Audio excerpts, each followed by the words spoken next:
All right, so we are going to change this Kristaps Porzingis into this Kristaps Porzingis.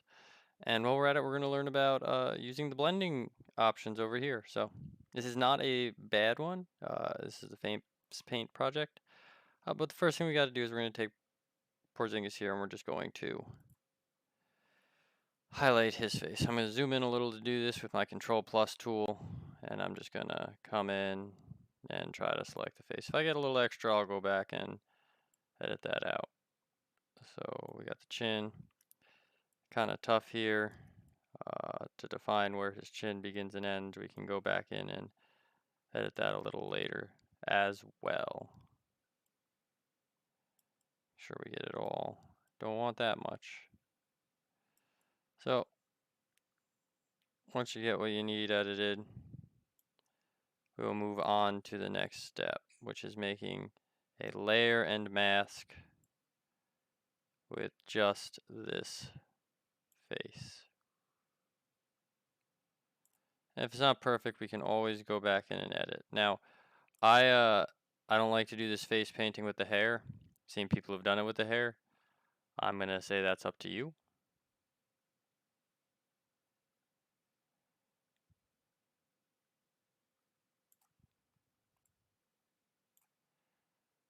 So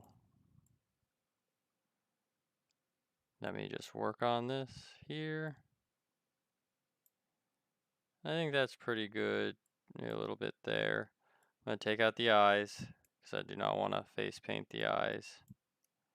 And remember, just to deselect stuff, we're gonna be pressing the Alt key with this tool.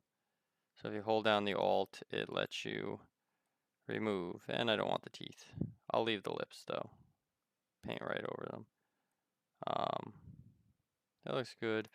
I'm gonna zoom out here quick. I'm just gonna hit the Q. Gives me that area of the face. I'm gonna go up to select and mask. You can do some stuff with this. The transparency shows you what you're gonna be left with. And then if you want to add like a radius to that, or there's some other refinements here, like if you want to feather it a little bit, make it softer, that's cool. The main thing, and these are all things you got to play with. The main thing you got to do is I like to have my selection go to new layer and new layer mask. So I'm going to hit OK. I got a new layer and new layer mask. I'm going to turn my background back on. And I'm going to do a couple things real quick. This one I'm going to do, make black and white just in case later we need it. And you can adjust this if you want, you know, play with. A lot of times it might work a little better to get it darker. But we're only going to be on this very quickly. So get that in there. We may or may not use this. This is going to be kind of more of a choice for you guys. What we are going to do is we're going to throw that mask on here. So we're going to press Alt and grab the mask and drag it up. That makes a copy of the mask. Now I got the mask. Notice it doesn't have the eyes or the teeth. It's got a little bit here that I could have grabbed, but that's okay. You can always go back. Nice thing about masks is I can always go back and get a really soft brush and increase it in size, and I could always go in and paint if I wanted to. But I'm not going to do that yet. That would be on the mask. I could always come in here, and like if I just wanted a little bit more, I could get a soft brush in there and just paint a little extra off of the mask. Okay, so the next thing I'm going to do is I'm going to bring this image over. I know this image is quite large, so I'm just going to shrink it quite a bit. And remember, I hit Control and then I drag it over after I place it. So I'm going to drag it over, Control, hold Control, drop it on here. Still quite large. So I'm going to do a free transform, going to hold Shift. And I'm just going to position it so it looks pretty good on the face. Hit Enter. Now I'm going to hold Alt again, click the layer mask and drag it up. So I've made another copy of the layer mask right on top of there. And at this point, these two layer masks can actually go away. I only need this one on the top. Actually, this one can't go away, but this one could. This whole layer can go away, actually. Unnecessary. And here we're going to learn how to use the blending tools. So we're going to go here, and there's all sorts of blending tools. There's multiply, and you go down and you can see what they all do.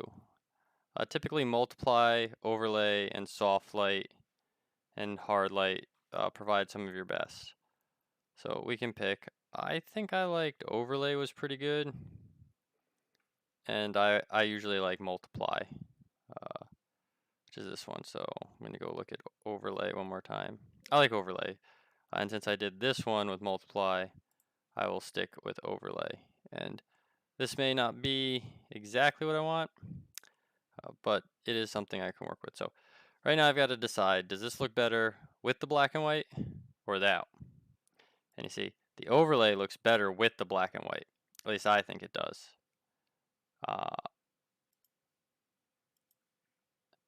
Whereas I think the multiply looks better without the black and white. So I'm going to leave that out. Now I've got to adjust my image.